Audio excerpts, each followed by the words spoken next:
ఆత్మీయ బంధుమిత్రులందరికీ నా హృదయపూర్వక నమస్సులు. ఎంఎన్ ఛానల్కు స్వాగతం, సుస్వాగతం. మనం ఈ వీడియోలో డాక్టర్ పాకాల యశోదారెడ్డి గారిచే రచించబడినటువంటి కొత్త బాట అనే పాఠ్య భాగంలోని 4వ భాగం గురించి తెలుసుకుందాం. వీడియోలోకి వెళ్ళే ముందు నాదో చిన్న రిక్వెస్ట్. ఇప్పటి వరకు మీరు ఈ ఛానల్ను సబ్స్క్రైబ్ చేసుకోకపోయినట్లయితే దయచేసి వెంటనే సబ్స్క్రైబ్ బటన్పై క్లిక్ చేసి పక్కనే ఉన్న బెల్ ఐకాన్పై క్లిక్ చేయండి. ఈ వీడియో కనుక మీకు నచ్చినట్లయితే మీ మిత్రులతో, బంధువులతో షేర్ చేయండి. ఇక ఆలస్యం చేయకుండా టాపిక్లోకి వెళ్దాం.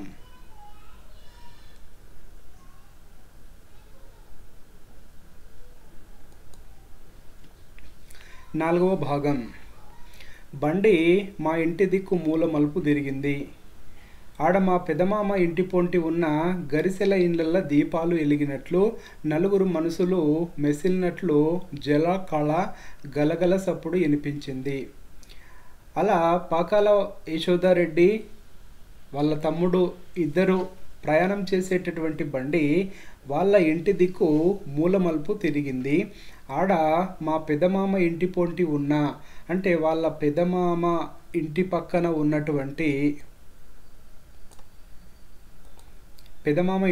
ఉన్నటువంటి గరిసెల ఇండ్లల్లా, ఇక్కడ గరిసెల ఇండ్లు అంటే అర్థం ఏంటంటే ఆ రోజుల్లో ధాన్యాన్ని నిల్వ ఉంచడానికి ఏర్పాటు చేసినటువంటి ఇండ్లను గరిసెల ఇండ్లు అనేటటువంటి వాళ్ళు. అంటే అందులో కేవలం పండించినటువంటి పంటను మాత్రమే నిల్వ ఉంచుకోవడానికి ఉపయోగించేటటువంటి వాళ్ళు. కాబట్టి గరిసెల ఇండ్లల్లా దీపాలు వెలిగినట్లు నలుగురు మనుషులు మెసిలినట్లు జల కళ గలగల సప్పుడు వినిపించింది. ఆ గరిసెల ఇండ్ల లోపల ఎవరో నలుగురు మనుషులు అలా తిరిగినట్లు అనిపించింది. ఇదేందిరా అన్నట్లు మా తమ్ముడిని దిక్కు చూసిన వెంటనే మా హాజీరు జవాబు ఎక్కలేని ఉల్లాసంతో భుజాన వేసుకున్న దస్తురుమాలు జాడిచ్చి దులుపుకుంటా, ఇదేందిరా ఆ ఇంట్లో ఎవరో ఉన్నట్లున్నారు అని మా తమ్ముని దిక్కు చూసిన. చూడగానే వెంటనే మా హాజీర్ అంటే తమ్ముడు, ఇక్కడ అంటే దేనికైనా సరే జీ హుజూర్ అని సమాధానం చెప్పేటటువంటి వాడు. హాజీర్ జవాబు ఎక్కలేని ఉల్లాసంతో, ఎక్కడ లేని ఉల్లాసంతో అంటే ఎక్కువ సంతోషంతో భుజాన వేసుకున్న దస్తు రుమాలు. ఇక్కడ దస్తు రుమాలు అంటే అర్థం ఏంటంటే కండువా అని అర్థం. పూర్వకాలం లోపల పెద్దవాళ్ళు ఏం చేసేవాళ్ళంటే తలకు రుమాలను చుట్టుకునేటటువంటి వాళ్ళు. ఇది చాలా పెద్దగా ఉండేటటువంటి ఒక వస్త్రం. దస్తు రుమాలు అంటే భుజంపై వేసుకునేటటువంటి కండువా అని అర్థం. జాడిచ్చి దులుపుకుంటా, ఆ కండువాను జాడిచ్చి దులుపుకుంటా, అక్క ఇది మన మేన పల్లకీలుండే పాత పొత్తులిల్లు. అక్క ఇది మన మేన పల్లకీలు. పల్లకి అంటే ఊరేగింపుగా ఊరేగించడానికి ఉపయోగించేటటువంటి వాళ్ళు పల్లకి. మ్యాన పల్లకీలుండే పాత పొత్తులిల్లు. పొత్తులిల్లు అంటే అర్థం ఏంటంటే ఇద్దరికీ కలిపి ఉన్నటువంటి ఒకే ఇల్లు అని అర్థం. జనం మెదులక బండజింకలు చేరి అబ్బో అన్నట్లుండే. ఇందులో జనాలు ఉండకుండా అందులో బండజింకలు అంటే గబ్బిలాలు చేరి అదో అన్నట్లున్నది, అబ్బో అన్నట్లుండే. అంటే గబ్బిలాలతోటి నిండి భయంకరంగా అనిపిస్తూ ఉండే. కానీ అది ఇప్పుడు మనూరికి రాత్రిబడి అయింది. అదే గది అంటే అదే ఇల్లు ప్రస్తుతం మన ఊరికి రాత్రిబడి అయింది. ఇక్కడ రాత్రిబడి అంటే అనేటటువంటిది ప్రభుత్వం తీసుకొచ్చినటువంటి ఒక పథకం. దీని యొక్క ఉద్దేశం ఏంటంటే గ్రామంలో ఉండేటటువంటి ప్రజలు పొద్దస్తమానం వాళ్ళు చేలల్లోకి పనుల్లోకి వెళ్ళడం జరుగుతుంది. వాళ్ళు రాత్రికి ఇంటికి వచ్చిన తర్వాత వారు చదువుకోవడానికి ఏర్పాటు చేసినటువంటి పథకం రాత్రిబడి పథకం. కాబట్టి రాత్రిబడి అయింది. అదే గది అంటే ఆ ఇల్లు ఇప్పుడు ప్రస్తుతం ఏమైందంటే రాత్రిబడి అయింది. మేమంతా కలిసి ఈ ఊళ్ళో ఎవరి పెళ్ళిళ్ళకైనా కానీ వాళ్ళు ఎంత మోతెబరి కర్ణం పటేన్లైనా వాళ్ళ పెళ్ళిళ్ళకు మనుషులు మోసే మ్యానా పల్లకీలు రాకూడదు. ఇక్కడ ఏంటంటే ఆ ఊరు లోపల ఎవరి పెళ్ళి అయినా సరే వాళ్ళు ఎంత మోతెబరి అంటే ఎంత పలుకుబడి ఉన్నప్పటికీ అయినా సరే వాళ్ళు కర్ణం పటేన్లు అయినా సరే, వాళ్ళు కర్ణాలైనా సరే పటేన్లు అయినా సరే వాళ్ళ పెండిళ్లకు మనుషులు మోసే మ్యానా పల్లకీలు రాకూడదు. మానవులు మోసేటటువంటి పల్లకీలు రాకూడదు. వాళ్ళు ఎంత గొప్పవారైనప్పటికీ సంబురానికి మెరిమెన చేసి, ఇక్కడ మెరిమెన అంటే ఊరేగింపు అని అర్థం. అంటే సంతోషంతో చేసేటటువంటి ఊరేగింపు. పగటి దీపాలు వెలిగించి ఊరంతా మెరిచిన మెరియని ఊరేగింపులు తీసే మగ్దూరు లేదు. అంటే ఆ రోజుల్లో ఏం చేసేటటువంటి వాళ్ళంటే సంతోషంతో ఊరేగింపు చేయడానికి పగటిపూట దీపాలు వెలిగించి ఊరంతా తిప్పేటటువంటి వాళ్ళు. అలాంటి ఊరేగింపులు తీసేటటువంటి మగ్దూరు అంటే నియమము. అలాంటి నియమము లేదు, అంటే ఆ నియమాన్ని తీసేశారు. అంటే ఊరేగింపు అనేటటువంటిది లేదు, ఊరేగింపు చేయడం అనేది లేదు. ఇంకా మన పెద్దాత కళ్ళు నిప్పుకలు సిరగంగా, మన పెద్ద తాత, అందరికంటే పెద్ద తాత కళ్ళు నిప్పుకలు సిరగంగా అనేది ఇక్కడ జాతీయం. ఇక్కడ కళ్ళు నిప్పుకలు సిరగంగా అంటే అర్థం ఏంటంటే ఎక్కువగా కోపగించుకోవడము అని అర్థం. తీవ్రంగా కోపగించుకోవడము అంటే ఎక్కువగా కోపగించుకునేటటువంటి మన తాత చేసేది లేక తామసం ఆపుకొని, తామసం అంటే ఇక్కడ కోపం అని అర్థం. మన పెద్ద తాత కోపాన్ని ఆపేసుకొని పన మీది చెముటలు, ఇక్కడ పన అంటే మెడ అని అర్థం. పన మీద అంటే మెడ మీద పట్టినటువంటి చెముటలు చిన్న పంచుతోటి తుడుచుకుంటా బుస్సు బుస్సుమంటుండగా మేమంతా ఈ పాత సవారీలను బద్దురంగా గుమ్ములింట్ల అలంకారాలోలే అల్లాడగట్టినం. కాబట్టి తాత అలా కోపాన్ని తగ్గించుకొని మెడ మీద పట్టినటువంటి చెమటను చిన్న పంచతో తుడుచుకుంటూ అలా బుస్సుమంటుండేవాడు. మేమంతా పాత సవారీలను, అంటే సవారీలు అంటే అర్థం ఏంటంటే ఇక్కడ ప్రయాణానికి ఉపయోగించేటటువంటి పరికరాలు, సాధనాలు అనుకోవచ్చు. అవేంటి పల్లకీలు అనుకోవచ్చు, అంటే ప్రయాణానికి ఉపయోగించేటటువంటివి. అలాంటి పల్లకీలను మొదలగు ప్రయాణ సామాగ్రిని భద్రంగా అంటే భద్రంగా గుమ్ములింట్ల అలంకారాలోలే అలడగట్టినాం. గుమ్ములింట్ల, ఇక్కడ గుమ్మి అంటే అర్థం ఏంటంటే పూర్వకాలం లోపల ధాన్యాన్ని నిల్వ ఉంచడానికి వెదురు బొంగులతోటి తయారు చేసినటువంటి ఇది ఒక పాత్ర. ఇది చాలా పెద్దగా ఉంటుంది, దాదాపు 5 లేదా 6 ఫీట్లు పెద్దగా ఉంటుంది. కాబట్టి ఆ గుమ్ములు పెట్టేటటువంటి ఇంట్ల లోపల అలంకారాలోనే ఏలాడగట్టడం అంటే పైన వేలాడేలా కట్టడం అనేది జరిగింది. బండి మా ఇంటి కమాను ముంగల ఆగింది. కమాను అంటే అర్థం ఏంటంటే ప్రవేశ ద్వారం, మెయిన్ ఎంట్రన్స్. బండి మా ఇంటి ప్రవేశ ద్వారం ముందు ఆగింది. గజ్జల సప్పుడిని ఆ చుట్టుపక్కల పిల్లలంతా ఉరుక్కుంటొచ్చి చుట్టూ చుట్టుకున్నారు. ఎప్పుడైతే గజ్జల సప్పుడు అంటే ఆ ఎద్దుల మెడలో ఉండేటటువంటి గజ్జల చప్పుడు, ఆ కాళ్ళకు ఉండేటటువంటి గజ్జల చప్పుడు వినగానే చుట్టుపక్కల ఉండేటటువంటి పిల్లలందరూ కూడా ఉరుక్కుంటూ పరిగెత్తుకుంటూ వచ్చి చుట్టూ చుట్టుకున్నారు. ఈ పిల్లలు ఇన్నాళ్ళ తీరుగా ఈసురుమంట లేరు. ఈసురుమంటూ అంటే అసహ్యంగా లేరు. ఇంతకుముందు చాలా అసహ్యంగా ఉండేటటువంటి వాళ్ళు, కానీ ఇప్పుడు మాత్రము చాలా అందంగా ఉన్నారు.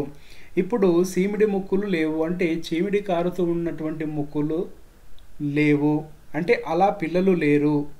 సింపులు లేవు, అంటే చిరిగిపోయినటువంటి బట్టలు వేసుకున్నటువంటి పిల్లలు లేరు.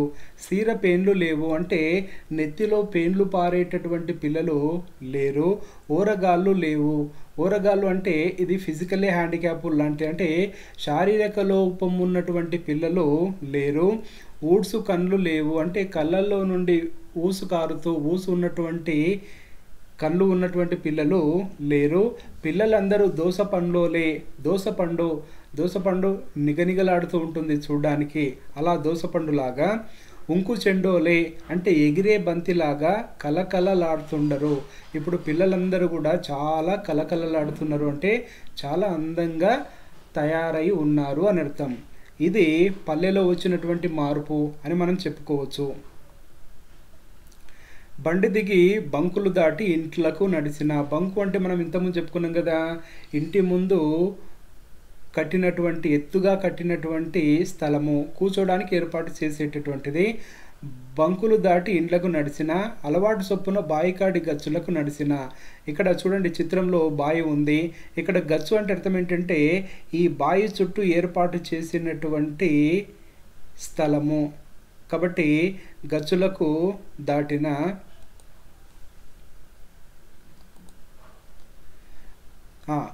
బాయికాడి గచ్చులకు నడిచిన అంటే ఈ గచ్చు దగ్గరికి వెళ్ళింది. ఆడ ఎప్పటి తీరుగా కళ్ళు బయట బంకులకు సారిచ్చి ఓ చేత శంభో, ఓ చెయ్యి నడుమున పెట్టి ఒయ్యారంగా ఓనమాలి నిలబడి లేదు. ఇక్కడ ఓనమాలి అంటే అర్థం ఏంటంటే పని పిల్ల అని అర్థం. అంటే పాకాల యశోదారెడ్డి వాళ్ళ ఇంటి లోపల పని చేసేటటువంటి ఒక పని పిల్ల లేదా పని మనిషి అనుకోవచ్చు.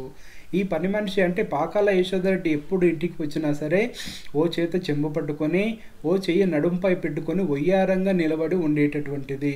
కానీ ఇప్పుడు కనిపించలేదు. ఆ ఓనమాలమ్మ అంటే ఆ పని పిల్ల ఇప్పుడు మా పెద్దత్త పక్కన దేవునింటి ముందల కూర్చుండి ఒత్తులు పేనుతుంది. ఆ పని పిల్ల ఇప్పుడు ఎక్కడ ఉందంటే మా పెద్దత్త పక్కన దేవునింటి ముందల కూర్చొని ఒత్తులు పేనుతూ ఉంది. అంటే పత్తితో ఒత్తులు తయారు చేస్తూ ఉంది. ఇది కలనా నిజమా అంటే డింగై అక్కడిక్కడ చూస్తుండగానే, డింగై అంటే ఆశ్చర్యపోయి అని అర్థం. అలా ఆశ్చర్యపోయి అలా చూస్తూ ఉండేటటువంటి సమయంలో అక్క అంట విలుసుకుంటొచ్చి కుసుమ నాకు నీళ్ళ చెంబు అందించింది. అక్క అని పిలుపుతోటి పరిగెత్తుకుంటూ వచ్చి పిలుచుకుంటూ వచ్చి కుసుమ అంటే ఆ పని పిల్ల పేరు కుసుమ. ఆ కుసుమ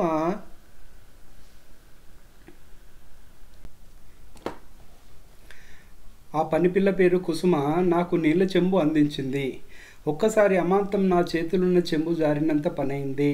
అప్పటికే పాకాల యశోదారెడ్డిలో చేతి లోపల చెంబు ఉంది. అలా పిలుచుకుంటూ పరిగెత్తుకుంటూ వచ్చేసరికి చేతిలో ఉన్నటువంటి చెంబు జారినంత పనైంది. కానీ అనుకోకుండా నా 2 చేతులు మా పాలేరు రాజని బిడ్డ కుసుమ, దానికి ఆ పేరు పెట్టింది నేనే, దిక్కు సాగినవి. ఒక్కసారి చేతులు ఆ పాలేరు వాళ్ళ ఇంట్లో పనిచేసేటటువంటి పాలేరు అంటే కూలివాడు అని అర్థం. ఆ పాలేరు పేరేం పేరంటే రాజు. అతని బిడ్డనే ఈ కుసుమ. ఆ పాలేరు రాజుకు పుట్టినటువంటి ఆ కూతురుకు కుసుమ అనేటటువంటి పేరు పెట్టింది పాకాల యశోదారెడ్డి. కాబట్టి చేతిలో ఆ కుసుమ దిక్కు సాగినవి. అది నా ఎదకొచ్చి ఆనింది. అలా నా ఎదకొచ్చి హత్తుకుపోయింది. అన్ని కళ్ళు ఒకే దిక్కు సేడబట్టినవి. ఇక్కడ సేడబట్టినవి అంటే అర్థం ఏంటంటే చూస్తూ ఉన్నాయి అని అర్థం. అన్ని కళ్ళు ఒకే దిక్కు చూస్తూ ఉన్నాయి. ఎవ్వరూ కదలలేదు. ఎవ్వరి నోట మాట పెకులలేదు. ఎవ్వరు కదలలేదు. ఎవరు కూడా మాట్లాడడం లేదు. అంటే మౌనంగా ఉండిపోయారు. మా బాయి దగ్గరున్న తరాల నాటి కారు మల్లె ముద్దు అనుకోకుండా మళ్ళా ఈనాటికి సిగురేసి సిగ్గారి తీరిగా వన్నెలు పడుతుండది. చూడండి, ఇక్కడ వీళ్ళ ఇంటిలో వచ్చినటువంటి మార్పు ఇది. కారు మల్లె ముద్దు అంటే మల్లె తీగ. సాధారణంగా మల్లె అనేటటువంటి తీగ రూపంలో ఉంటుంది. కానీ కొన్ని సంవత్సరాలు అయితే ఆ తీగ కాస్త ముద్దులా మారిపోతుంది. అంటే ఇంతకాలము పూలు పూయకుండా ఉన్నటువంటి ఆ మల్లె చెట్టు మళ్ళా ఇప్పుడు పూలు పూస్తూ అందంగా ఉంది. సిగ్గారి తీరిగా అంటే అలంకరించుకున్నటువంటి విధంగా, పూలతో అలంకరించుకున్నటువంటి విధంగా వన్నెలు పడుతున్నది. ఇంతట్లకే మా తమ్ముడు వచ్చి ముసిముసి నవ్వుకుంటా బాయికాడి కమాను స్తంభానికి అని నిలబడ్డాడు. ఇంతలోకే తమ్ముడు వచ్చేసి బావి దగ్గర ఉన్నటువంటి స్తంభానికి ఆనుకొని నిలబడ్డాడు. ఇల్లంతా ఎన్నెలలు కురిసినట్లు అనిపించింది. ఇల్లంతా అందంగా ఉన్నట్లు అనిపించింది. అవును, ఇది కొత్త బాటనే. ఇక్కడ బాట అంటే అర్థం ఏంటంటే మార్పు అని అర్థం. బాట అంటే మార్పు. అవును, ఇది కొత్త మార్పే. ఇంతకంటే కొత్త బాట అంటే కొత్త మార్పు, మంచి బాట అంటే మంచి మార్పు ఇంకెట్లుంటుంది? ఇంతకంటే గొప్ప మార్పు ఎలా ఉంటుంది? ఆ గ్రామం లోపల ఎన్ని మార్పులు వచ్చాయి? చాలా మార్పులు వచ్చేసాయి. గ్రామంలోనే కాదు, ఈ పాకాల యశోదారెడ్డి వాళ్ళ ఈ ఇంటి లోపల కూడా చాలా మార్పులు రావడం జరిగింది. కాబట్టి ఇది నిజానికి కొత్త మార్పు, మంచి మార్పు. యాడుంటుంది? బాట వేసేటోళ్ళు నడుస్తుండాలే కానీ పాపం ఆ బాట ఒళ్ళనంటదా ఒదుగనంటదా? బాట అంటే దారి. ఎవరైతే వేస్తారో ఆ దారిపైన నడుస్తూ ఉంటే దారి వద్దంటదా, ఒదుగనంటదా? కాబట్టి ఇక్కడ మార్పు తీసుకురావడానికి ప్రయత్నించేటటువంటి వాళ్ళను వద్దని చెప్తుంది. ఆ మార్పు ఏమీ చెప్పదు. మార్పు తీసుకురావాలనే ఉద్దేశం ఉంటుంది. కాబట్టి మార్పు అనేటటువంటిది కాలం మారుతున్న కొద్దీ మార్పు రావడము సహజము. అందుకే నలుగురు పలికిందే మాట, నలుగురు మెచ్చిందే నడుత, నలుగురు నడిసిందే బాట. ఈ 3 వాక్యాలు జాగ్రత్తగా గుర్తుపెట్టేసుకోండి. నలుగురు పలికిందే మాట. చూడండి, ఏదైనా ఒక మాటకి ఎప్పుడు విలువ ఉంటుంది అంటే ఆ మాటను నలుగురు అంటే ఇక్కడ అర్థం ఏంటంటే నలుగురు అంటే నలుగురు వ్యక్తులని కాదు. కొందరు ప్రజలు మాట్లాడితేనే ఆ మాటకు విలువ ఉంటుంది. లేకపోతే ఆ మాటకు విలువ ఉండదు. నలుగురు మెచ్చిందే నడత. నడత అంటే ప్రవర్తన. ఎప్పుడైనా సరే ప్రవర్తనను నలుగురు వ్యక్తులు మెచ్చుకోవాలి. దాన్ని మాత్రమే గొప్పనైనటువంటి ప్రవర్తన అని చెప్పుకోవడము జరుగుతుంది. నలుగురు నడిచిందే బాట. బాట ఏది అంటే నలుగురు వ్యక్తులు ఏ బాట పొంటి అయితే నడుస్తారో, ఏ బాట వెంబడైతే నడుస్తారో, అంటే ఏ దారి వెంపట నడుస్తారో అదే చక్కటి దారి అని చెప్పుకోవచ్చు. కాబట్టి ఈ రకంగా బిజినేపల్లి గ్రామం లోపల, పైగా పాకాల యశోదరెడ్డి ఇంటి లోపల అనేక మార్పులు రావడం జరిగింది. అంటే ఇది కొత్త బాట, అంటే ఇది కొత్తనైనటువంటి మార్పు అని మనం చెప్పుకోవచ్చు.